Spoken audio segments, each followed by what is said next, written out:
Hello friends, welcome to my channel hidden gems of Bollywood. आज की movie Netflix की movie है जो नेटफ्लिक्स पे नंबर 2 पे अवेलेबल है। तो मूवी की शुरुआत होती है एक वाइट कैलेंडर से, जो कि इंडिया का कैलेंडर बताया जाता है। इसमें दिख रहे सारे वाइट डेज में लोग शांति से जी रहे होते हैं, लेकिन ऐसे थ्रेट्स जो बाहर से आ रहे होते हैं देश की शांति भंग करने के लिए होते हैं, और उन्हीं की वजह से हम भूल ना पाए इन दिनों को, इसीलिए उन दिनों को रेड से मार्क कर दिया जाता है।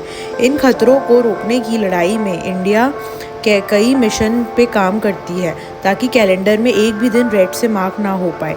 इसकी जिम्मेदारी हमारे रॉ एजेंट्स की होती है और उसके लिए वो कड़ी मेहनत करते हैं ताकि हम लोग शांति से जी सकें। और इसीलिए रॉ की ट्रेनिंग भी बहुत मुश्किल होती है, जो हर किसी के बस की बात नहीं होती। और इसमें काफ़ी सारे रॉ मिशंस के बारे में बताया जाता है जो कि रॉ के द्वारा सक्सेसफुल किए गए होते हैं।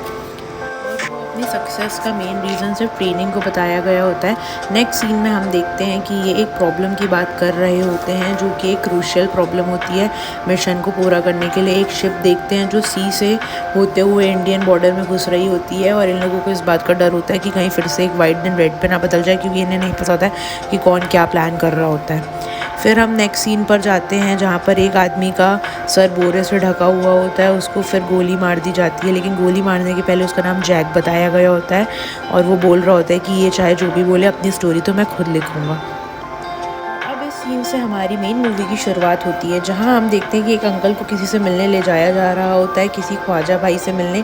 वो अंकल वहाँ सब चीज़ें वियर्ड देख के बहुत ही शॉक होते हैं, और उतने में ही ख्वाजा भाई बोलते हैं, बताइए क्या प्रॉब्लम है आपकी।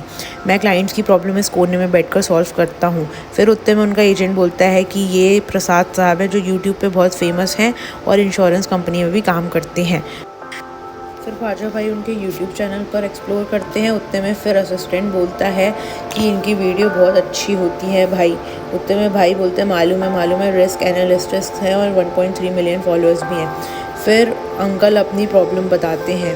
पैब्लो नेरूदा फेमस पोएट फिर बताते हैं कि उनका एक बेटा है जो कि उसके नामकरण के फंक्शन में तरह तरह की चीज़ें जैसे साउथ में रखी जाती हैं वैसे तरह तरह की चीज़ें रखी होती है, उसमें से हर चीज़ उठाता है। उतने में उनकी वाइफ बोलती है कि ये जैक ऑफ ऑल बनेगा, लेकिन जो प्रसाद अंकल रहते हैं वो उसको एक ही चीज़ का मास्टर बनाना चाहते हैं। फिर अगले सीन में हम देखते हैं कि बच्चे ने एक बॉल मारी है जिससे कांच टूट गया है, और अंकल बहुत खुश हुए हैं कि ये बहुत अच्छा क्रिकेट खेलता है। लेकिन अगले ही पल उसको चोट लग गई है और अंकल उसको क्रिकेट की अकेडमी में डाल देते हैं, बट वहाँ पे भी उससे कुछ हो नहीं पाता है क्योंकि वो ऑब्जर्व नहीं कर पाता है। और फिर वो क्रिकेट छोड़ देता है, फिर बोलता है कि उसको फुटबॉल में इंटरेस्ट है। फिर फुटबॉल भी नहीं खेल पाता है, और फिर ऐसे ही करके आगे बढ़ती जाती है मूवी। प्रोफेशन चेंज करता जाता है और प्रसाद अंकल अपना घर चेंज करते जाते हैं, और ऐसे ही करके मूवी चलती जाती है। और उसको समझ में नहीं आता कि उसको मेनली क्या करना है। तो फिर प्रसाद अंकल से पूछा जाता है कि उसने जॉब नहीं किया क्या, ख्वाजा भाई पूछते हैं। तो वो बोलते हैं हाँ गया था, फर्स्ट डे जॉब पे इंजीनियरिंग में टॉप किया था उसने, लेकिन उसके बाद भी उसका कुछ हो नहीं पाया क्योंकि वो वहाँ पे जाके भी उसने वो क्या कपड़े पहन के गया था, शॉर्ट्स पहन के गया था अपनी जॉब करने के लिए। लेकिन वो जॉब करने जाता है तब भी ऐसे ऐसे सवाल पूछता है कि सारे जो जॉब रिक्रूटर रहते हैं वो एकदम शॉक में चले जाते हैं कि कैसी बातें कर रहा है, ये ऐसे थोड़ी ना जॉब मिलती है किसी को। वो बोलता है कि मैं आप सारे तीनों जॉब में मेरे फेल हो गए हो। और हम अगले सीन में देखते हैं कि उसके पापा रो रहे होते हैं, और वो अपने पापा को बताता है कि मैं कोई और दूसरी जॉब करना चाहता हूँ। लेकिन उसके पापा पूछते हैं क्या जॉब करना चाहता है, तो वो बोलता है वो एक कॉन्फिडेंशियल जॉब है। तो उसके पापा ख्वाजा भाई को बता रहे होते हैं कि कॉन्फिडेंशियल जॉब बोल रहा है, मैं जानना चाहता हूँ कि वो क्या करना चाहता है। तो ख्वाजा भाई बोलते हैं कि मैं तो नहीं छेड़ूंगा, अभी अभी बिल से निकला तुम्हारा लड़का, मैं नहीं बता पाऊँगा। और उसके अगले सीन में हम देखते हैं कि वो अपने आप को कोई तरह का इंजेक्शन लगा रहा होता है और कुछ कर रहा होता है, और उसका टाइमर वो सेट कर रहा होता है कि उसको कितनी देर में नींद आती है वो इंजेक्शन लगाने के बाद। उसके बाद गाना आता है मूवी में, और उसके बाद फिर हम नेक्स्ट सीन में देखते हैं कि वो एक अगले इंटरव्यू के लिए गया हुआ है पूरा सूटकेस भर के फाइल का लेके, और वो बताता है कि वो शायद IAS के इंटरव्यू के लिए गया हुआ है, और वहाँ पर उसकी किसी और से मुलाकात भी होती है, और उसका नाम पैब्लो नेरूदा बताता है। और फिर वो इंटरव्यू रूम में पहुँच कर बोलता है कितना एक्साइटिंग इंटरव्यू रूम है, मैं पहली बार इतना एक्साइटिंग इंटरव्यू रूम देख रहा हूँ। तो वो लोग पूछते हैं कि तुम कौन हो, तो बोलता है कि मेरी ये फाइल्स हैं और मैं 1 साल का पूरा डेटा लेके आया हूँ कि मैंने क्या क्या किया है। फिर अगले सीन में हम देखते हैं कि वो सारी फाइल्स निकाल के बताता है, और बताता है कि मैंने सारे अकेले ही सारे प्रूफ्स इकट्ठे किए सारे लोगों के ख़िलाफ़, और मैंने बहुत सारे चोरों को भी पकड़ा है, लोगों को भी पकड़ा है। जबकि वो कुछ एजेंट वगैरह कुछ रहता भी नहीं है, तो भी सबको पकड़ के दिखाता रहता है। लेकिन रॉ के जो इंटरव्यू लेने वाले होते हैं वो उससे बहुत इम्प्रेस हो जाते हैं उसकी चीज़ों को देख के, फाइल्स वगैरह को देख के। और वो ये भी बताते हैं कि कैसे उसने भेस बदल के गया होता है दूसरे दूसरे लोगों को पकड़ने के लिए जो क्रिमिनल्स होते हैं। और उसका भेद मतलब वो एक रूप दिखाते हैं जिसमें उसकी मेड एक बार उसको देख लेती है, तो वो बोलती है कि अरे भैया आपको क्या हो गया, आप क्या कर रहे हो।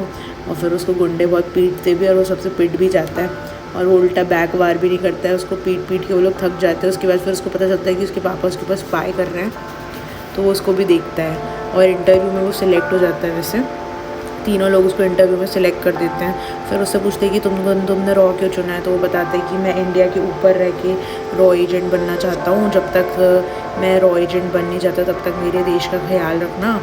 और ऐसी सब बातें करके वहाँ से चला जाता है और फिर उसके बाद टकरा जाता है, जो एक स्टार्टिंग में हमको ऑफिसर दिखाया जाता है रॉ के जो हेड होते हैं उनसे टकरा जाता है वो जाते जाते। उसके बाद अपने घर पहुंच के यही पता लगा लेता है कि उसके पापा ने उसके ऊपर कोई कैट स्पाई करके कुछ स्पाइस को लगाया हुआ है। और उसके पापा घर पे बहुत नौटंकी कर रहे होते हैं, फांसी वाला ड्रामा कर रहे होते हैं और उनकी मेड को बोल रहे थे कि ऊपर चढ़ के देखो कि मजबूत है या नहीं रस्सी। तो उसके फिर वो देख लेता है, फिर बोलता है कि पापा ये सब करने की क्या ज़रूरत है, कौन सा नया ड्रामा कर रहे हो। फिर नेक्स्ट डे उसको वो देखता है कि कुछ लोग उसको फॉलो कर रहे हैं, ऑब्जर्व कर रहे हैं और वो वही लोग होते हैं जो जिनको उसके पापा ने उसके पीछे लगाया रहता है। और फिर उसको फाइनली उसकी एक्ट्रेस भी मिल जाती है मूवी की हमको, जो हम देखते हैं, जिसका नाम अफसाना होता है, जो उसके पापा की एजेंसी में काम करती है ख्वाजा भाई की। और फिर वो वापस जाता है, जो उसको पुलिस वाला पहले मिला हुआ रहता है इंटरव्यू के टाइम पे, उसको हाय बोलता है और बोलते हैं कि तुम बैकअप वालों में से हो क्या, कि अगर रॉ की जॉब नहीं मिलेगी तो पुलिस की जॉब करोगे। और फिर वो बोलते हैं कि तुम्हारी रॉ की जॉब मिल चुकी है तुमको, तुम आ जाओ मेरे साथ चलो।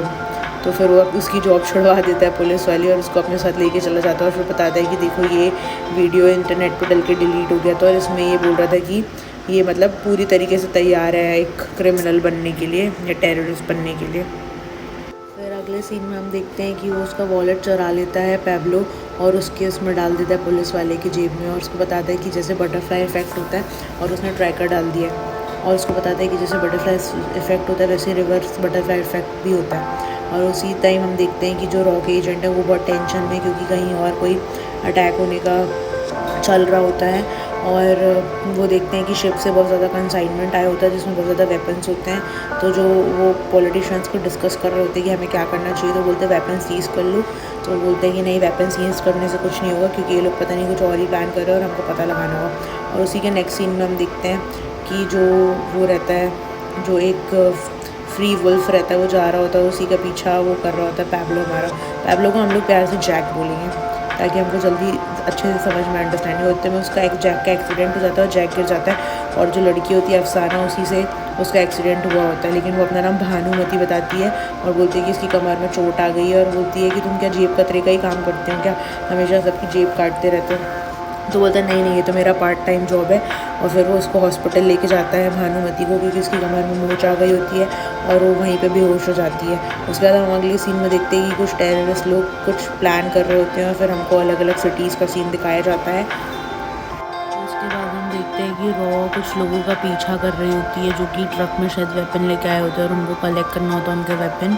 लेकिन जो हमारा हीरो होता है पैब्लो, जिसको हम जैक बोलते हैं प्यार से, वो सबका सारा प्लान ख़राब कर देता है रॉ को, और वो खुद पहुंच जाता है वहाँ पे रॉ एजेंट बन के अपने दोस्त पुलिस वाले के साथ। और वहाँ पे उन लोगों को पकड़ने की कोशिश करने लग जाता है और उनका धीरे धीरे करके पीछा करने लग जाता है।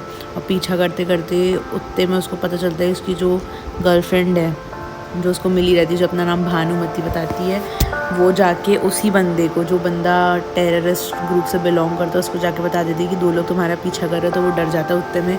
उतने में जैक और उसका फ्रेंड आते हैं और दोनों जाके उस लड़के को पकड़ के दूर लेके जाते हैं देखने के लिए और उससे पूछताछ करने के लिए।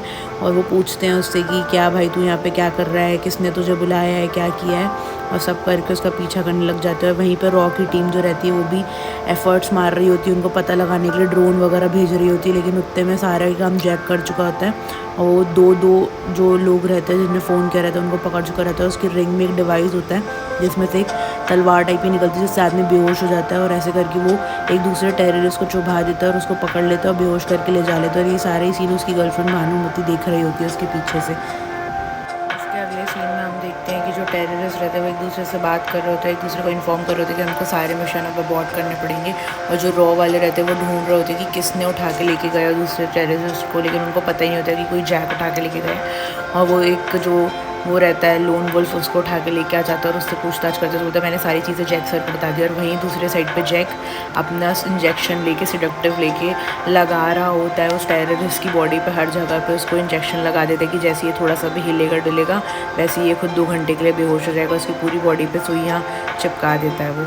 और वो उसको बोलता है कि तुमने मुझे क्यों उठाया है, मैंने क्या किया है, तुम तो हो भी नहीं एजेंट।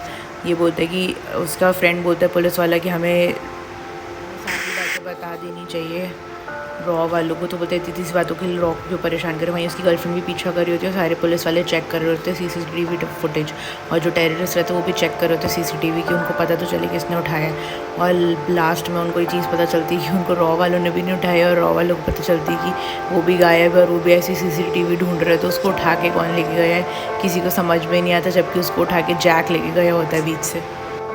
जहाँ पर सीन चेंज होता है और अंकल दिखाते हैं, प्रसाद अंकल, और फिर उनको देखने आती है भानुमति भेस बदल कर, बताती है कि वो कैट की एजेंट है अफसाना, जिसका नाम अफसाना है, और वो रूम चेक करना चाहती है उनके बेटे का। और वो अगले सीन में हम देखते हैं कि जो जैक है वो क्रिमिनल को पकड़ के लेके आया, वो क्रिमिनल की जगह गलती से रॉ एजेंट के लीडर को पकड़ के लेके आ जाता है। और नेक्स्ट सीन में हम देखते हैं कि अफसाना नाटक कर रही होती है क्योंकि रूम में उसको कुछ नहीं मिलता, और उसके साथ प्यार का खेल खेल रही होती है ताकि वो उसको दूसरी जगह दिखाते जहाँ पे वो अपनी सारी चीज़ें छुपा कर रखता है। और वो उसको बोलती है कि तुम मुझे तुम्हें किस करना है, यहाँ पूरी जगह पे मैं तुम्हें कहीं पे भी किस नहीं कर पाऊँगी, तो तुम मुझे ऐसी जगह लेके चलो जहाँ पे कोई हमें देख ना रहा हो। तो वो उसको पूरी रात घुमाता है, हर जगह लेके जाता है, बट अपने एजेंट वाले अड्डे पे नहीं लेके जाता। और दूसरे सीन में हम देखते हैं कि रॉ एजेंट को सब लोग ढूंढ रहे होते हैं, रॉ एजेंट भी मिसिंग होता है, टेररिस्ट भी मिसिंग होता है, दोनों मिसिंग होते हैं क्योंकि दोनों जैक के पास होते हैं, एक रॉ एजेंट भी और एक टेररिस्ट भी। तो वो जैक जो रहता है वो रॉ एजेंट को भी टेररिस्ट समझ के सुइयाँ लगा देता है, और फिर बोलता है कि तुम 2 नंबर बताओ। तो दोनों एक एक नंबर बताते हैं, दोनों को फ़ोन करके बोलता है कि इंडिया गेट पर आ जाना 11 बजे।